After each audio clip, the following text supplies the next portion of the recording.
I poured poison into my wife's tea because I found a Bible hidden under her pillow, and I watched her drink every drop, convinced I was defending the honor of Islam and our royal family. But when the doctors said she should be dead and her heart monitor flatlined for 11 seconds before surging back to life, something happened in that hospital room that left 3 nurses screaming and me collapsed on the floor, unable to breathe. Have you ever been so certain you were protecting your family that you never stopped to consider you were destroying the only person who could save you? My name is Faisal Nasser Al-Subai. I am 28 years old, and on November 3rd, 2021, I poisoned Princess Rania bint Khalid, my own wife, inside our private residence at the Al Murabba compound in Riyadh, Saudi Arabia, because she had been secretly reading a Bible. I had no idea that the God she had been reading about was about to walk into that hospital room and shatter everything I believed about life, death, and the meaning of mercy. I was born in the Al Nasim district of Riyadh, in a sprawling villa that sat behind high white walls, just 3 blocks from the Imam Turki ibn Abdullah Grand Mosque. The sound of the adhan drifted through my bedroom window 5 times every day, as constant and reliable as the desert heat. The streets of our neighborhood smelled of grilled lamb and cardamom, and the fine dust that never seemed to settle no matter how still the air became. My father, Nasser Salim Al-Subai, was a wealthy businessman who sat on the board of 3 Islamic charities and funded the construction of mosques across the eastern province. He was not a cleric, but in many ways his influence exceeded that of any imam. When he spoke, people in our community listened. When he gave, entire neighborhoods changed. My mother, Huda, came from a family of Quran scholars. She wore the full niqab outside our home and led weekly Quran study sessions for women every Thursday afternoon. The scent of bukhur incense and Arabic coffee filled our house at all hours. In our family, faith was not a part of life. It was the foundation of everything. My father taught me from a very young age that Christianity was the greatest spiritual danger on earth. He told me Christians had corrupted their own holy book centuries ago and now practiced shirk, the unforgivable sin of assigning partners to God. He said they worshipped a dead man on a cross and called it salvation. He warned me that Christian missionaries were everywhere, even in Saudi Arabia, hiding among the foreign workers, whispering their poison into the ears of the weak and the confused. By the time I was 16, I had joined a youth group at our mosque that monitored foreign workers in our neighborhood for signs of Christian activity. We reported Filipino maids who owned small crosses. We informed on Ethiopian cleaners who gathered on Friday evenings for what we suspected were prayer meetings. I felt proud of this work. I believed I was a soldier in a righteous cause. I had no idea that the very faith I was fighting to suppress was already quietly reaching towards someone I loved more than anything. By 25, I had earned a degree in business administration from King Saud University and joined my father's investment firm. I was successful, respected, financially secure. I married Princess Rania bint Khalid al-Dusari, a distant member of the royal family, in a ceremony attended by over 800 guests. She was 23, beautiful, soft-spoken, and deeply devout. At least, that is what I believed. I had everything a Muslim man could want: a powerful family, a successful career, a faithful wife, a clear conscience before Allah. Ask yourself this question: have you ever built your entire life on something you were absolutely sure would never crack? The night that changed everything began with an accident. In September 2021, I came home early from a business trip. Rania was not expecting me until the following morning. I went to our bedroom to set down my bag, and when I pulled back the duvet to lie down, I saw it. A small book with a dark leather cover tucked between her pillow and the headboard. I picked it up. I opened it. The pages were thin, almost translucent, with tiny Arabic text. It took me less than 3 seconds to realize what I was holding. It was a Bible, an Arabic Bible. The pages were worn at the edges, and dozens of small colored tabs marked different passages. This book had been read hundreds of times. My blood went cold. Then it went hot. My hands began to shake. The idea that my wife, a princess of the House of Saud, my partner before Allah, had been reading the Christian holy book in our own bed disgusted me beyond words. I felt betrayed. I felt terrified. I felt rage. I had no idea that the woman I was about to punish was the only person in my life who had actually found the truth. I did not confront her, not at first. I spent 2 weeks watching her. I noticed things I had missed before. She would disappear into the bathroom for 30 minutes at a time. I pressed my ear to the door one evening and heard her whispering. She was praying, but not in the way I recognized. She was speaking to someone named Yeshua. She was crying softly. She was saying, "Thank you for finding me."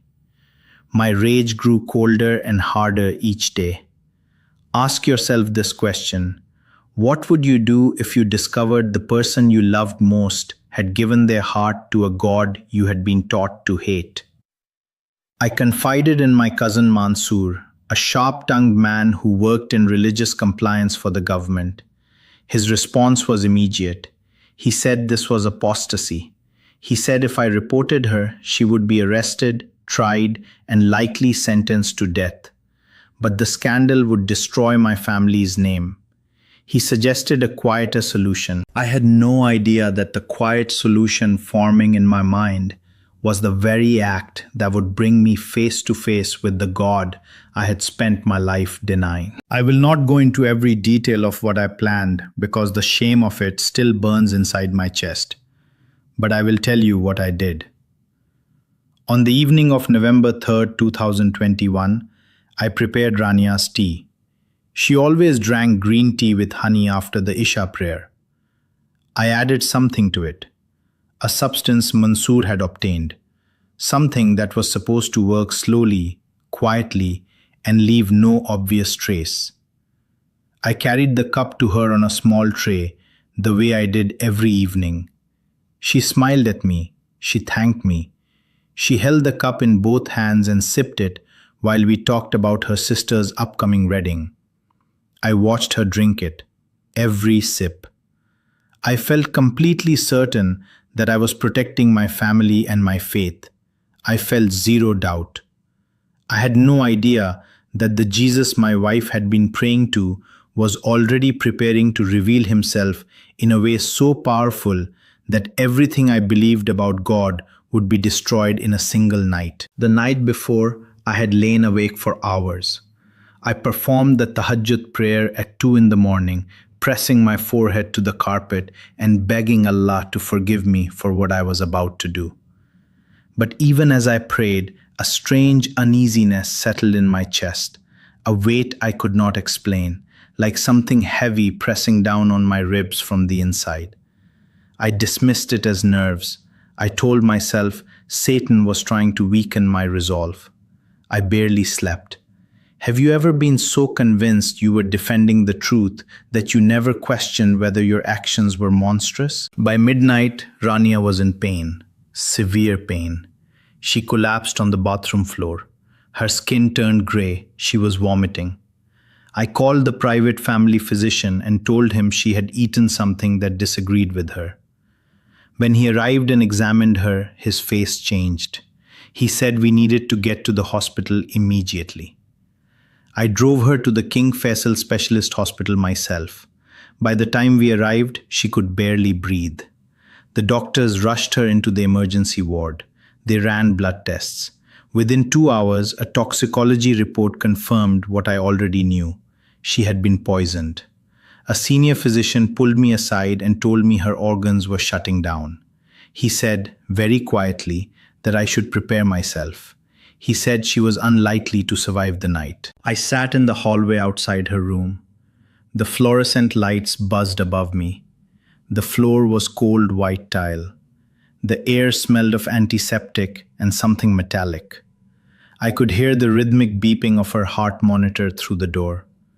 And for the first time in my life, the weight of what I had done landed on me. I had killed my wife. The woman who smiled when she handed me coffee in the morning. The woman who whispered prayers in the bathroom because she was afraid I would hear her. The woman who read a Bible under her pillow because she had found something she believed was worth dying for. And I had made her die for it. I sat there and I felt nothing but black, heavy emptiness. That is when it happened. The moment that changed everything I believed about God. At exactly 3:47 in the morning, Rania's heart monitor flatlined. The long, steady tone filled the hallway. Nurses rushed in. I stood in the doorway. I watched them work. I watched the line on the screen stay flat. 11 seconds passed. I counted them. 11 seconds of nothing. And then the room changed. The air became warm, not hospital warm, a different warmth, like stepping into sunlight after being in a cold cave. My skin tingled, the hair on my arms stood up. The fluorescent lights above Rania's bed flickered once, twice, and then a light appeared that had no source. It was golden. It was soft. It filled the space around her bed like a cloud made of warmth. One of the nurses screamed. Another dropped the equipment she was holding and backed against the wall. I could not move. My feet were fixed to the floor. My hands hung at my sides and I could not lift them. And then I saw him. He was standing beside Rania's bed, a figure in white. I could not see his face clearly because the light around him was too bright, but I knew who he was. Not because anyone told me. I knew the way you know your own name, the way you know the sun is warm. Jesus was standing in that hospital room. He placed his hand on Rania's forehead. The moment his hand made contact, the golden light intensified. It pulsed once like a heartbeat. The heart monitor surged back to life. The line jumped. The beeping resumed. Strong, steady, faster than before. Color returned to her face. Her gray skin turned warm again. Her chest rose with a deep, full breath. She opened her eyes. He turned toward me. He did not speak with words I could hear with my ears. The message entered my heart directly, bypassing language, bypassing thought. It was pure knowing. He said, "I am the one she has been talking to, and I have been waiting for you, Faisal." The weight of every hateful thing I had ever done crashed over me. Every Filipino maid I had reported, every foreign worker I had helped deport, the poison I had poured into my wife's cup. He saw all of it, and his eyes held no anger, only love so vast and so undeserved that something inside my chest broke open. My knees buckled. I collapsed onto the cold hospital floor. I was crying harder than I had ever cried in my entire life. My face was pressed against the tile, and I could not stop the sounds coming out of me. Minutes could have been hours. I do not know how long I lay there. When I finally looked up, one of the nurses was on her knees beside me, trembling. The other was standing against the wall, with both hands over her mouth, tears streaming down her face. Rania was sitting up in the bed, looking at me. She was crying too, but she was smiling. She said only 5 words. "He came, Faisal. He came." Ask yourself this question. How do you explain meeting the living God in a hospital room when everything you were taught told you he did not exist? What happened next changed everything. I knelt beside Rania's bed and I held her hand and I told her what I had done. I confessed everything, the poison, the cousin's suggestion, the weeks of watching her. She looked at me and the first thing she said was, "I already knew, and I forgave you the moment I opened my eyes. because He told me to. Those words destroyed me more completely than any punishment ever could. In the days that followed, Rania connected me with the underground Christian community she had been part of. A Filipino nurse at the hospital named Sister Grace had been the one who first gave Rania a Bible over a year before. Grace introduced me to a secret house church that met in a basement apartment in the Alolaya district. 12 people gathered there: Filipino workers, Ethiopian migrants, one Egyptian engineer. A pastor they called Brother Samuel placed his hand on my shoulder and said the words I will never forget. "He loves you, son. He has been waiting for you your whole life." I bowed my head and prayed the first honest prayer I had ever spoken. "Jesus, I tried to kill the woman who loved you. I poured poison into her cup. I have hated your people my entire life. But I saw you standing in that room. I know you are real. I know you healed her. Forgive me. Save me. I surrender everything to you." The room erupted in tears and embraces. Those 12 strangers held me like family. Rania sat beside me, holding my hand, weeping with joy. I was baptized in secret 8 weeks later in a bathtub in that same basement apartment. Brother Samuel poured water over my head and I chose a new name, Luke, after the physician who wrote about healing, because healing is what Jesus did to my wife and to my soul on the same night. That is when the cost began. And the cost was everything. I could not hide what had happened. The hospital records raised questions. My behavior changed. I stopped attending the mosque. My father, Nasser, came to my home unannounced on a Friday afternoon. He stood in my living room and looked at me with eyes I did not recognize. His voice was cold, completely flat. He said, "You are no longer my son. You are dead to this family. You have destroyed a name it took 3 generations to build." He turned and walked out. He has not spoken to me since. My mother sent a single text message 2 days later. "How could you do this to us?" Then she blocked my number. Mansoor, my cousin who had suggested the poison, reported me to the religious authorities. Not for the poisoning, for apostasy. Death threats arrived through messages I could not trace. Former friends held a janaza prayer for me, a funeral prayer for the living dead. I was erased from every family photograph. My name was removed from the company records at my father's firm. Former colleagues who had smiled at me for years now crossed the street to avoid looking at me. I had no idea that following Jesus would strip away every single thing I thought made me who I was. Ask yourself this question. Could you lose everything, your name, your country, your parents, your wealth, for a truth you saw with your own eyes but could never prove to anyone else? Rania and I fled Saudi Arabia within 2 months. We crossed into Jordan with almost nothing. Just 2 small bags, the Arabic Bible she had kept under her pillow, and each other. But I gained everything that truly matters. I gained Jesus Christ. I gained the forgiveness that no amount of prayer or fasting or mosque attendance had ever given me. I gained a peace that does not depend on wealth or family approval or reputation. I gained a church family in Amman who took in 2 strangers and loved us as if we had always belonged. Today we live in Amman, Jordan. Rania is healthier than she has ever been. The doctors in Saudi Arabia said her recovery was medically impossible. She carries no lasting damage from the poison. None.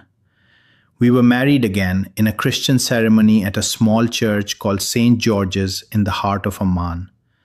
Brother Samuel officiated. Sister Grace flew from Riyadh to attend. I wept through the entire service. I now work with an underground ministry that reaches Muslims across the Gulf through encrypted messages and secret house gatherings. I share my testimony with anyone who will listen. Over 80 Muslims have accepted Jesus Christ after hearing what happened in that hospital room. Some of them were doctors, some of them were scholars, some were ordinary men and women who had spent their lives searching for something their religion could not provide. I returned in my mind to that night every single day. I stand in the place where I almost became a murderer, and I thank the God who stopped me by showing up in person. I still send letters to my parents twice a year. I tell them I love them. I tell them about our life. I tell them about Jesus. No response has ever come. I do not know if my mother reads them or burns them, but I send them anyway because love does not stop even when it is not returned. Our son was born 9 months ago. The first sound he heard was not the adhan. It was a lullaby about Jesus that Rania sang while I held them both and wept with a gratitude I cannot put into words. I had no idea that the worst night of my life would become the doorway to everything I had been searching for since I was a boy memorizing the Quran on a carpet in Riyadh. Ask yourself this question: if God can reach a man who poured poison into his own wife's cup, what makes you think he cannot reach you exactly where you are sitting right now? The man who poured poison into his wife's tea because she read a Bible no longer exists. In his place stands a follower of Jesus Christ who would die before he ever denied him. Look inside your own heart right now. If he can transform someone like me, someone who tried to murder his own wife for loving Jesus, someone who spent his whole life fighting a God he refused to understand, then he can absolutely transform you. No matter what you have done or where you come from, the same Jesus who walked into that hospital room and brought Rania back from death is standing before you right now through this very testimony. He is offering you the same love, the same impossible forgiveness, the same healing that changed everything for me.